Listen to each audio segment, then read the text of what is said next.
మాట్లాడదాం. వర్మ గారు, వైఎస్ఆర్ జగన్మోహన్ రెడ్డికి ఒక డైలాగ్ అయితే సూట్ అయిద్దండి. ఇప్పుడు ఆ డైలాగ్ ఏంటి అని అంటే బొమ్మరిల్లు డైలాగ్. అంతా మీరే చేశారు, అంతా మీరే చేశారు, నాకు ముఖ్యమంత్రి పదవి తీసేశారు, నాకు ప్రతిపక్ష హోదా కూడా ఇవ్వలేదు, 11 సీట్లు ఇచ్చారు, అంతా మీరే చేశారు అని ప్రజల మీద ఈ విధమైనటువంటి డైలాగ్ చెప్పడానికి జగన్మోహన్ రెడ్డికి పనికొస్తుంది.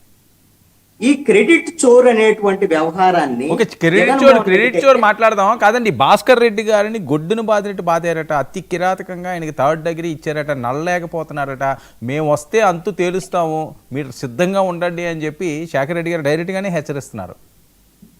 ఇప్పుడు శేఖర్ రెడ్డి గారు హెచ్చరిస్తాడు, వాళ్ళు రావడానికి ఇంకెంత టైం పట్టింది? కనీసంగా 3.5 సంవత్సరాలు పట్టింది కదా.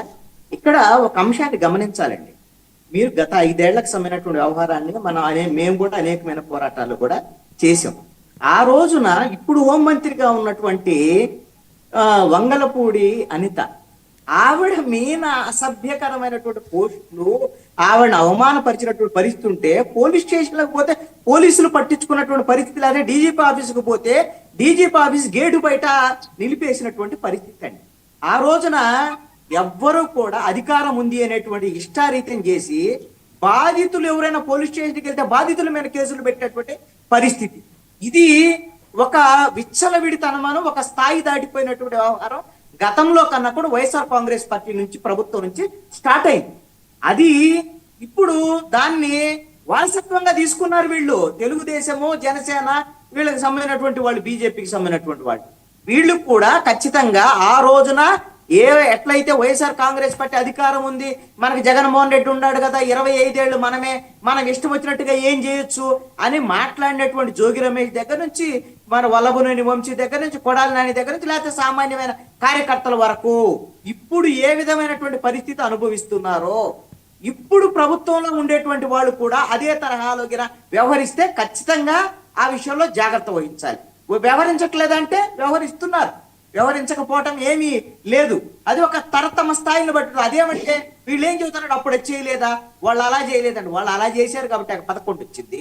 ఇప్పుడు మీకు 11 కాకపోతే 21 వస్తే 3 గెలిచి ఉన్నారు కాబట్టి అది మీరు ఒకసారి తెలుసుకోవాలి, వాళ్ళలాగా మీకు కావాలా లేదనేటువంటి అంశం.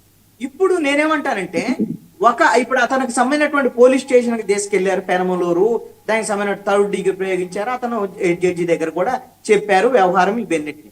దీన్ని కూటమికి సంబంధించినటువంటి వాళ్ళు ఏదో పెద్ద అతని 3rd డిగ్రీ ప్రయోగించి అతను కొట్టారు అనేటువంటి గొప్పగా చెప్పుకుంటారు. రేపు పొద్దున ఎవరికైనా జరగచ్చు.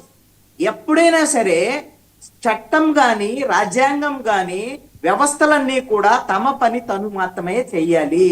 అంతే తప్ప పరిధి దాటి వ్యవహరించేటువంటి పరిస్థితి అలాంటి అవకాశం ఇస్తే ఖచ్చితంగా అది తిప్పి మళ్ళీ మన దగ్గరకే వచ్చి ఆగేటువంటి అవకాశం ఉంటుంది.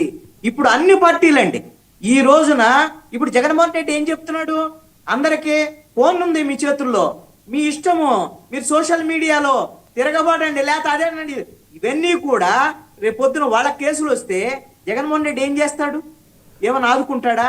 కేసులు వస్తే మళ్ళీ మాకు రానండి, అధికారం రానండి, నాకు ముఖ్యమంత్రి కానండి, నా ముఖ్యమంత్రి అయితే నేను ఏదన్నా మీకు చేస్తాను, అప్పుడు వరకు వీళ్ళ పరిస్థితి ఏంటి?